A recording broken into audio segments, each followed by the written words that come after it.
कुछ द्वार बंद नहीं होते, वे केवल हमारी दृष्टि से छुपे होते हैं। कुछ मार्ग चलते नहीं, घुमाते हैं। और कुछ पर्वत बुलाते नहीं, पर वे देखते हैं कि कौन उनके समीप आया और क्यों। माउंट कैलाश एक ऐसा ही पर्वत। पहले भाग में आपने जाना कि यह पर्वत किसी भी पर्वतारोहण से परे है। अब हम प्रवेश करेंगे उस रहस्य में जो इसके नीचे छुपा है। कैलाश के निकट स्थित दो पवित्र झीलें, मानसरोवर और राक्षस ताल, दोनों का उल्लेख प्राचीन ग्रंथों में मिलता है। मानसरोवर शांत, निर्मल और सूर्य जैसे उज्जवल जल से भरी होती है। वहीं राक्षस ताल काली, गहरी और चंद्रमा की छाया जैसी डरावनी होती है।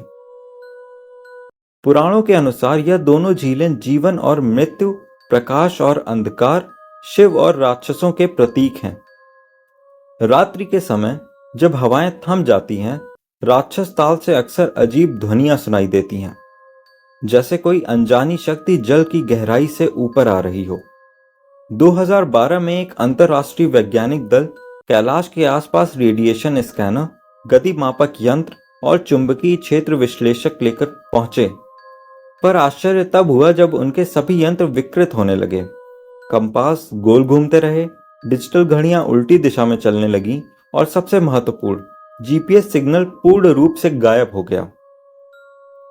एक वैज्ञानिक ने जमीन पर हाथ रखा और एक हल्की परंतु कंपन भरी ऊर्जा महसूस की, जैसे धरती स्वयं सांस ले रही हो। पुरानी तिब्बती कथाओं और बौद्ध ग्रंथों में उल्लेख मिलता है शंभाला नामक एक लोक का, जो धरती के अंदर स्थित है। कई शोधकर्ताओं का मानना है कि कैलाश पर्वत उस भूमिगत लोक का प्रवेश द्वार है। कुछ सैटेलाइट छवियों में पर्वत की तलहटी में गोल समरूप आकृति दिखाई देती है, जो किसी छिपे हुए प्रवेश द्वार का संकेत देती है। क्या वह गुफा है या कोई तकनीकी सुरंग जो हजारों वर्षों से बंद है?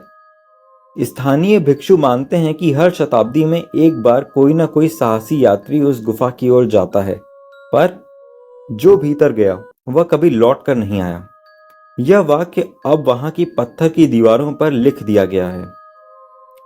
एक वृद्ध साधु ने कहा, वह मार्ग इस लोक का नहीं, वहां समय स्थिर है और आत्मा हल्की। कैलाश की परिक्रमा को काल चक्र कहा गया है, पर इस परिक्रमा को करने से समय की धारणा बदल जाती है। एक बार एक यूरोपीय यात्री ने परिक्रमा की और मात्र 15 घंटों में लौट आया, पर जब वह अपने देश पहुंचा तो लोगों ने उसे पहचाना नहीं। उसके बाल सफेद हो चुके थे, आंखों में गहराई थी, जैसे वर्षों का अनुभव समाहित हो। क्या वहां कोई काल विलय क्षेत्र है? एक प्राचीन तांबे की पट्टिका जो एक भारतीय यात्री को मानसरोवर के पास मिली, उस पर खुदे थे, सप्त द्वीपों के मध्य जहां 7 दिशाएं मिले, वहां द्वार है। उस द्वार में प्रवेश से पूर्व मोह और अहंकार को त्यागना होगा। इसका अर्थ, क्या यह कोई मानसिक परीक्षा है या सचमुच कोई द्वार है जो केवल योग्यता के आधार पर खुलता है? कैलाश की चोटी पर त्रिशूल और तीसरी आंख के निशान दिखाई पड़ते हैं। माना जाता है कि शिव की तीसरी आंख से निकलने वाली ऊर्जा कैलाश से संसार के अन्य पवित्र स्थलों तक प्रवाहित होती है, जैसे गीजा का पिरामिड, स्टोनहेंज, अंकोर वॉट और माचू पिच्चू। यह रेखाएं किसी ऊर्जा जाल का निर्माण करती हैं जिसे आज का विज्ञान पूरी तरह समझ नहीं पाया।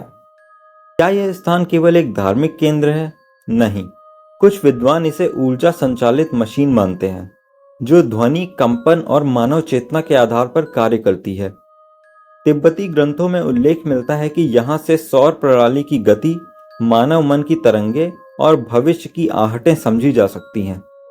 कैलाश की तलहटी में रहने वाले 109 वर्षीय एक साधु ने मृत्यु से पूर्व कहा था, मैंने गुफा देखी है, वहां रात्रि नहीं होती, केवल नीली रोशनी और शांति, कोई ध्वनि नहीं, कोई शरीर नहीं, केवल चेतना।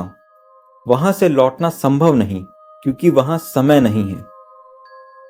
अंतिम प्रश्न, क्या हम वहां प्रवेश कर सकते हैं? यह प्रश्न अब भी अनुत्तरित है। चीन सरकार ने कैलाश के आसपास सैन्य निगरानी बढ़ा दी है। कई बार ड्रोन वहां जाकर निष्क्रिय हो जाते हैं। रात के समय आसमान में चमकते गोले, ध्वनि रहित बिजली और मंडलाकार आकृतियां दिखाई देती हैं।